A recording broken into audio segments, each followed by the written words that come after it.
Contraataque, toda la actualidad del fútbol de Colombia y el mundo al estilo Fútbol Red. Hola amigos, bienvenidos en este episodio que no queríamos hacer, en este día que no queríamos que llegara, en esta jornada en la que hay muy poquito por rescatar, en la que seguramente ustedes, igual que nosotros, todavía están tratando de responderse qué es lo que pasó con este equipo, esta selección Colombia que venía haciéndolo todo tan bien, que tenía tantas virtudes que destacamos acá muchas veces. ¿Qué nos pasó esta vez? Que otra vez jugamos como nunca y perdimos como siempre, y parece ser una condena para el fútbol colombiano. Este es el día en que todavía tenemos frescas las imágenes de Luis Díaz inconsolable, las culpas que se reparten los mismos jugadores, la desazón de haber estado otra vez tan cerca y haberlo dejado ir otra vez en la definición por los penaltis, como nos pasó en Rusia 2018. Estamos con esta sensación de frustración, de impotencia, y suponemos que ustedes, igual que nosotros, tienen un dolor de corazón ahora, pero tenemos que entrar en materia, tenemos que ver cuáles son las razones de esta nueva derrota y de este nuevo fracaso que está firmando el equipo nacional, porque hay que decirlo así, no llegamos tampoco a igualar nuestra mejor presentación, estuvimos muy cerca de todo y muy lejos de todo al mismo tiempo, así que necesitamos encontrar una referencia, necesitamos ver dónde es que está el gran escollo, el gran obstáculo que Colombia no es capaz de superar en los mundiales, y para eso me acompañan mis compañeros Juan Pablo Arévalo, Daniel Barbosa, que van a estar con nosotros tratando de responder esa pregunta. ¿Qué es lo que nos pasó primero esta vez en el partido en Vancouver? ¿Y qué es lo que al final nos falta siempre cuando llegamos a estas grandes citas? Voy a empezar con don Juan Pablo Arévalo preguntándole por este partido. ¿Qué es lo que nos pasó aquí? Hola Jenny, un saludo para usted, para Daniel, para Carlos Solano y toda la gente que nos está viendo y que está compartiendo este podcast. Yo creo que primero que todo nos vimos sorprendidos por una selección suiza muy ordenada, muy aplicada. Yo sinceramente no esperaba un rival tan complicado tácticamente. Segundo, siento que se acusó ya el cansancio de algunos jugadores. No hubo el rendimiento esperado finalmente de Luis Díaz en todo el mundial. No es para responsabilizarlo, no es para señalarlo, sigue siendo nuestra gran figura, nuestro gran referente hoy en día en el mundo, y en la selección no está en deuda porque ha hecho grandes partidos de eliminatoria, de Copa América. Simplemente no llegó en su mejor momento. Creo que también acusa desgaste de una temporada muy larga, muy exigente en el Bayern de Múnich, y no pudo llegar, digamos, en su tope a esta Copa del Mundo. Nos sigue faltando definición, Jenny. Nuestros delanteros no son goleadores. Además, perdimos a uno de esos dos delanteros de área justo para este partido, y no mucho más. Para mí, Jenny lo sabe, ustedes lo saben, es que jugar con James, muchas gracias James, pero James especialmente hoy no estuvo para un partido de esta exigencia. No es culpa de James, no, para mí es culpa de Néstor Lorenzo, pero simplemente son las cosas y cómo se pagan algunas decisiones que se toman. Bueno, después de esta radiografía quiero pasar a don Daniel. No sé si tenemos alguna responsabilidad con el tema del lucimiento de las camisetas, no lo vi durante la jornada, no sé si atribuirle alguna culpa en este resultado, Daniel, pero no, cuénteme, ¿cuál es su balance? Hola Jenny, hola Juan Pablo. Mi balance es que en un momento así solo queda reír. Hoy me puse la camiseta de la selección y me la venía poniendo y nos había ido bien. Dije, no, me la tengo que poner para que nos vaya bien, pero no funcionó.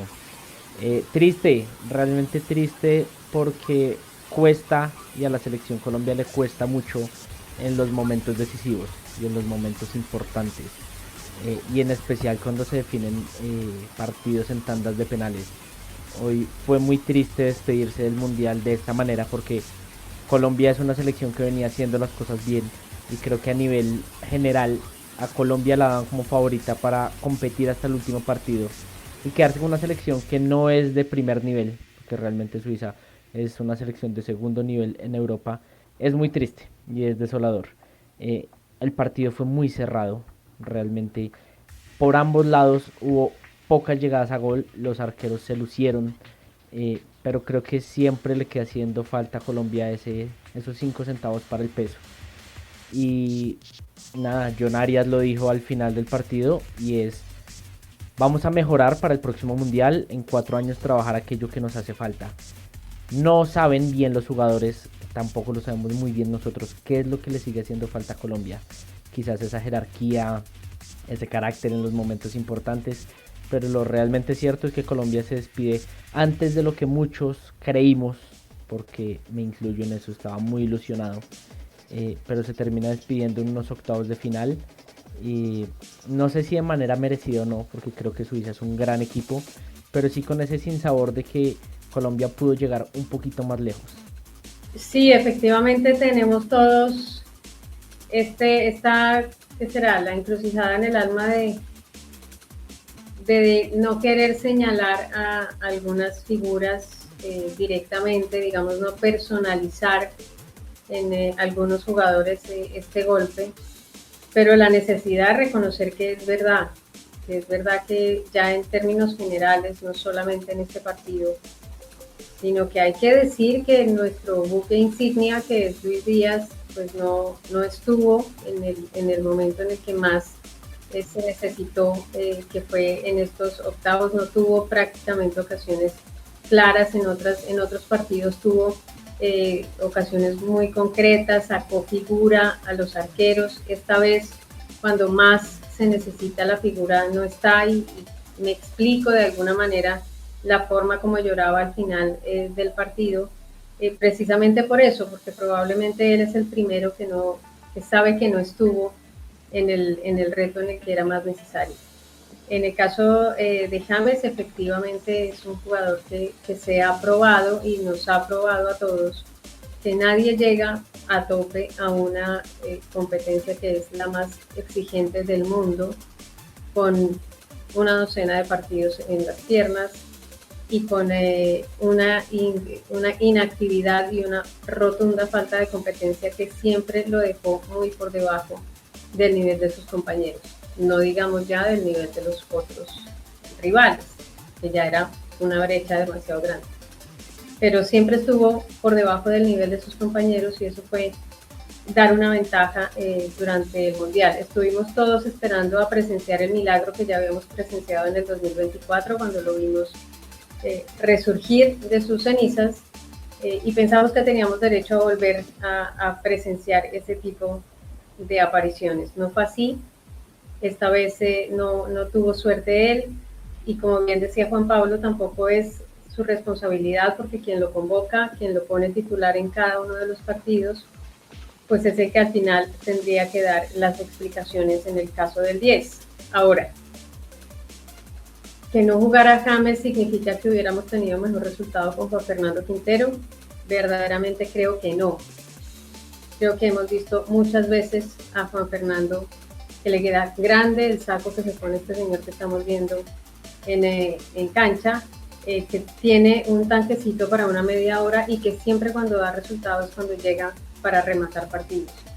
Pero cuando le he visto la responsabilidad de estar, de dar el paso al frente y reemplazar a su amigo sin sentir que queda en deuda con él, me parece que no ha cumplido. Así que sigo con el dolor de no haber visto el segundo milagro de James, y sigo con la pena de que estas figuras, ellos dos, en el momento en que los necesitamos, a Luis Díaz y a James, pues nos quedamos sin recibir lo que tanto esperábamos de ellos. Surgieron otros jugadores que dieron la cara y que pusieron una milla más en este camino que nos trajo hasta los octavos de final. Por supuesto que siempre hay cosas muy buenas, no es que todo lo vamos a tirar a arder, pero sí hay que decir que nos quedamos con esas ganas de ver a esos dos jugadores, con un problema que no resolvimos, Juan Pablo, durante toda la Copa del Mundo, y es que nunca fuimos un equipo con gol.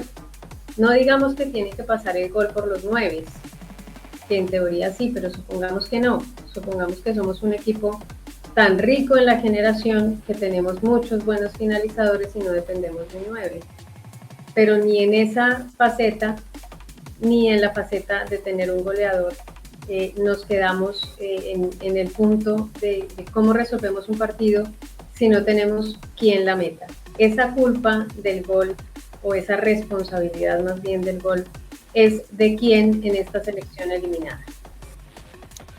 Usted tiene razón. Históricamente no hemos tenido un gran delantero de área en los mundiales. De hecho, Daniel hacía caer en cuenta antes de entrar a grabar que los últimos 2 mundiales el gran goleador fue un defensa. Yerry Mina en 2018 y ahora Daniel Muñoz en el 2022. De hecho, James, sin ser un delantero, termina como goleador de la Copa del Mundo del 2014 y no así Jackson Martínez o Teófilo Gutiérrez. Pero bueno, pero a la hora de decirlo, sí, Colombia creó opciones de gol, pero tal vez, no sé si fue la ansiedad o qué es lo que pasa, eso tendrá que trabajarse, seguirse trabajando a nivel de selecciones, porque salvo Falcao García, yo creo que ningún delantero ha tenido como esa consistencia en la historia de la selección Colombia. Pero, pues bueno, ahí siguen fallando la definición de, no solamente como usted dice, de los atacantes, sino de los jugadores que llegan a gol. Digamos, en el partido contra Suiza, todo el mundo hoy señala a Hamilton Campas con una opción clara. No es, como usted dice, para señalarlo, pero pues es una opción errada, definitiva en un momento cumbre del partido, que hubiera evitado la ronda de penaltis, y lamentablemente vuelve a fallar Colombia, no un jugador, sino la formación del fútbol colombiano, que realmente no tiene grandes goleadores y que no es la primera vez terminamos eliminados porque nos faltó esos 5 centavos para el peso.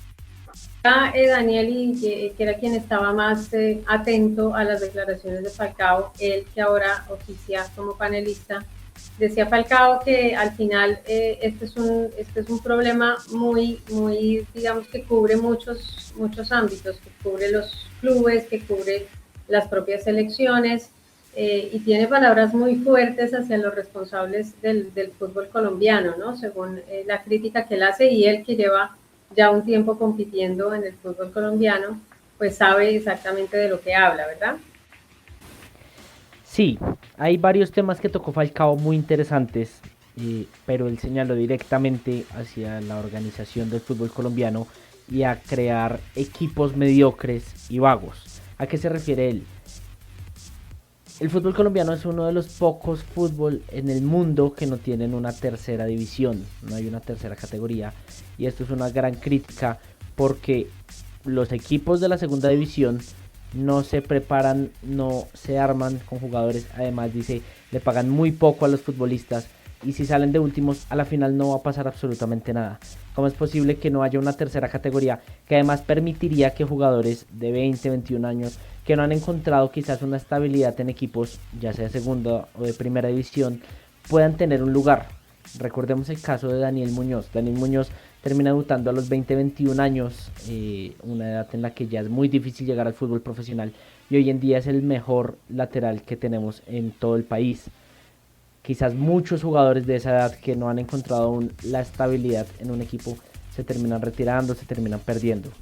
Falcao sí destacó un poco la labor de Ramón Yesurum al momento de construir las sedes para la Selección Colombia, que ya hay en Cali, en Barranquilla y en Bogotá, pero es consciente que todavía sigue haciendo falta, y es que todavía sigue haciendo falta trabajo en divisiones inferiores, trabajo en la mentalidad de los jugadores, porque eso fue algo que también señaló, y es: necesitamos trabajar en los momentos importantes, en los penales que tantas tristezas nos han dado. Y es que, a ver, Falcao estuvo en los últimos penales en una Copa del Mundo de Colombia, que fue en 2018.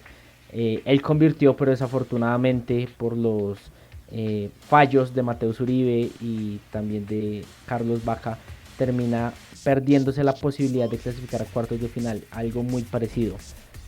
Entonces, creo que es un problema de estructura, creo que la mentalidad colombiana es algo que hay que trabajar y seguir trabajando.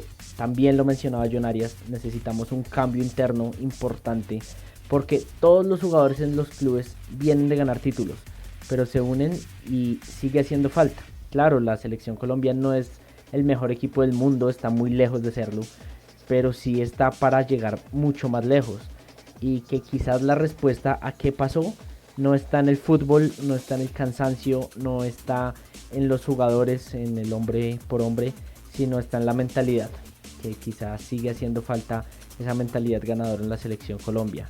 Que cómo se adquiere, creo que es con recorrido, jugando juntos, con experiencia, pero también empezando a trabajar esas divisiones inferiores, acercando a la sub-20. Lo de Gustavo Puerta es un ejemplo clarísimo de lo que hay que hacer y de lo que hay que seguir, aprovechando, y también que hay muchos jugadores que ya están de salida, Camilo Vargas, James Rodríguez, Juan Fernando Quintero, muchos de ellos no van a seguir para el otro mundial. Hay que empezar a mirar desde ya qué jugadores pueden llegar a la selección de mayores y que lleguen con un rodaje, no que lleguen nuevos como Puerta, que lo hizo muy bien, pero que muy seguramente no todos van a tener ese carácter para hacerlo. Quiero pedirles justamente, que me la deja picando Daniel, quiero pedirles que me ayuden a pensar qué va a pasar ahora, qué es lo que debería pasar ahora, qué debería pasar ahora con este equipo, con esta nómina, que efectivamente es una nómina de gente grande, y sobre todo qué puede pasar o qué debe pasar con Néstor Lorenzo, que ha sido el responsable de este proceso de 4 años, que dice él constantemente en las ruedas de prensa: a mí me contrataron para clasificar a Colombia al Mundial, y él siente que todo esto que ha pasado en esta Copa del Mundo ya es ganancia en esa medida, porque él ya había cumplido el objetivo fundamental de su contrato. No sé ustedes qué creen sobre eso, sobre el futuro de Lorenzo, sobre cuál debería ser el modelo en el que se va a empezar a construir el camino para el siguiente mundial, porque aquí ya no nos queda sino lamernos las heridas y ya está. Y que cada uno de los jugadores haga su propio balance, su mea culpa, y trate en algún momento de contarnos dónde estuvo el gran problema en este mundial. Pero ¿qué harían entonces ustedes, Juan Pablo, para el futuro con el equipo, con la nómina base de este equipo y con Néstor Lorenzo? Pues Jenny, primero hay que definir exactamente esa continuidad. Habría que ver si hay grandes candidatos para sustituir a Lorenzo, porque si no existen, tampoco podemos hacer lo que se hizo hace 8 años prácticamente, cuando se va el señor Pekerman y traen a Queiroz, que me pareció algo raro, porque Queiroz no tenía ni siquiera experiencia en el fútbol suramericano. Es decir, si van a traer otro técnico, pues tienen que ser muy bien planeado, muy bien pensado, y que conozca un poco la eliminatoria, aunque la eliminatoria seguramente va a pasar a no ser tan difícil con la ampliación de cupos para el próximo mundial, etcétera. Pero bueno, o apostar a un técnico de proceso, de que le dé continuidad. A mí me parece que Lorenzo se puede quedar si no hay un grandísimo candidato. Y luego, pues Jenny, lo que dice Daniel, se van 2 arqueros, Camilo Vargas y David Ospina, tienen 37 años. En la fila estarán Álvaro Montero, seguramente Kevin Mier y otros porteros jovencitos. De la defensa se va a ir Santiago Arias, tiene 34 años, no llega a la Copa del Mundo del 2030. Posiblemente se bajan Johan Mojica. Es decir, es el momento de empezar a unir a jugadores de menor edad, a compañeros del proceso de Puerta, de compañeros del proceso de Neisser Villarreal en el anterior Mundial Sub-20. Ahí poco a poco ir amalgamando, pero hay una base.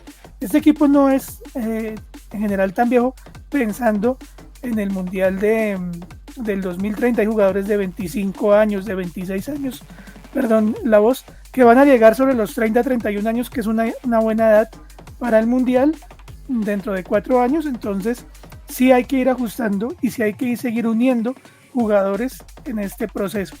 Vamos a ver cómo comienza, porque además en un par de años hay una Copa América a la que habrá que ir a seguir compitiendo y seguir mostrando un alto nivel. Sí, es verdad, no tenemos tanto tiempo para saber qué va a pasar con el futuro del entrenador. ¿Qué haría usted, don Daniel Barbosa? Yo estoy de acuerdo que Lorenzo se tiene que dar si no hay grandes técnicos que puedan llegar. A mí me seducen nombres como Fernando Diniz, que pues a ver, ya estuvo a cargo de la selección de Brasil y no sé qué tan real puede ser esa posibilidad, pero me encantaría. Y ya soñando un poquito más lejos, me encantaría un técnico como Oliver Glasner. En el Crystal Palace lo ha hecho de gran manera. Llegó a un equipo donde, a ver, no era recurrente ganar, es más, no habían ganado nada. Ya trabajó con colombianos, ya conoce los colombianos. Me encantarían ellos dos, pero creo que estamos muy lejos de lo real. También había escuchado que en algún momento se había hablado el nombre de Alejandro Restrepo para asumir el cargo si se iba Néstor Lorenzo. Creo que necesitamos un técnico de más recorrido, de más experiencia. No dudo de las capacidades de Restrepo porque me parece un gran técnico, pero hace falta un técnico con más experiencia, con más recorrido. No llegar a probar y experimentar. Entonces, a ver, Lorenzo creo que demostró que en el Mundial lo hizo muy bien, pese a que en la convocatoria hubo muchas fallas y muchas dudas.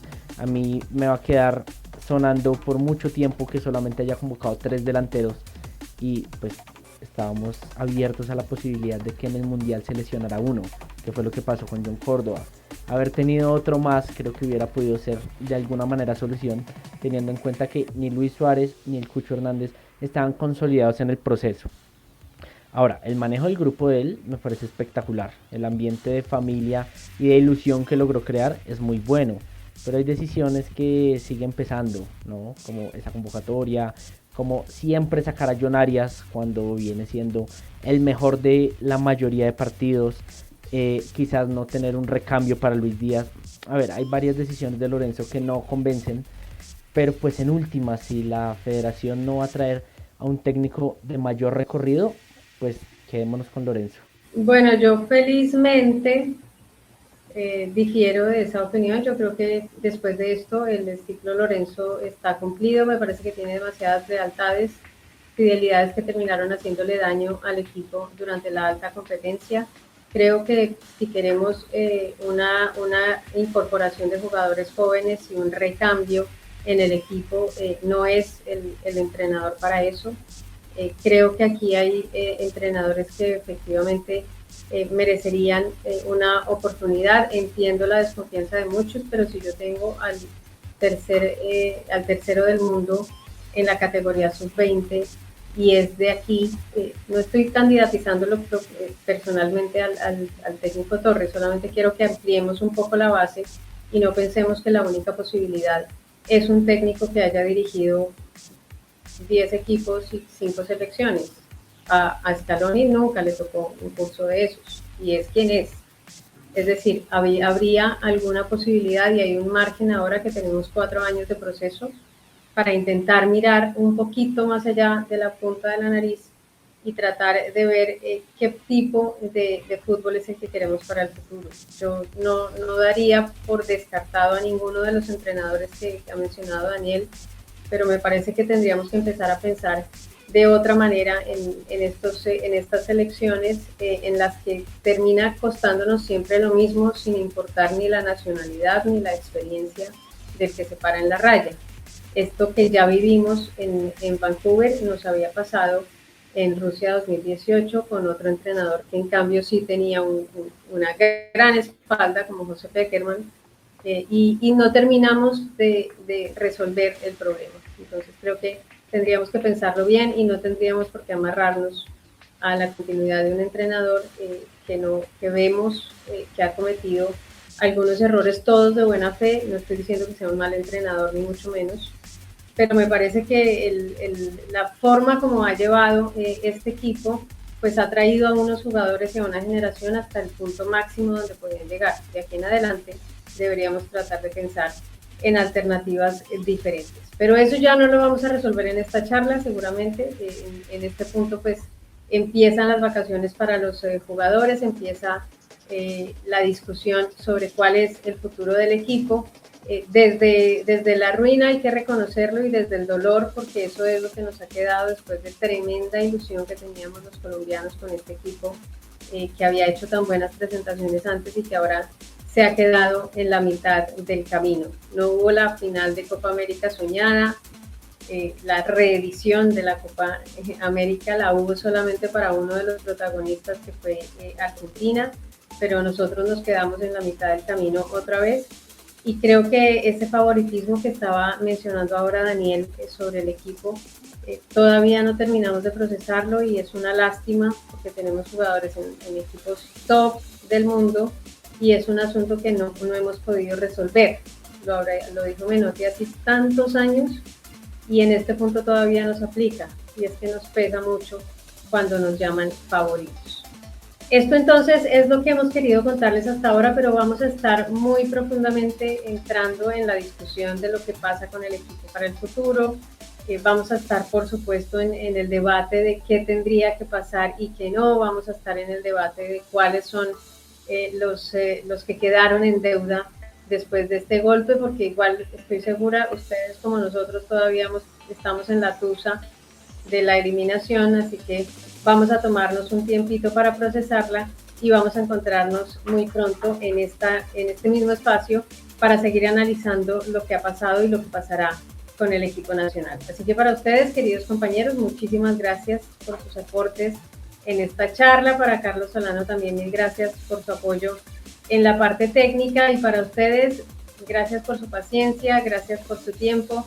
Esperamos encontrarnos después en un mejor momento anímico que este de la eliminación de la Selección Colombia del Mundial 2026.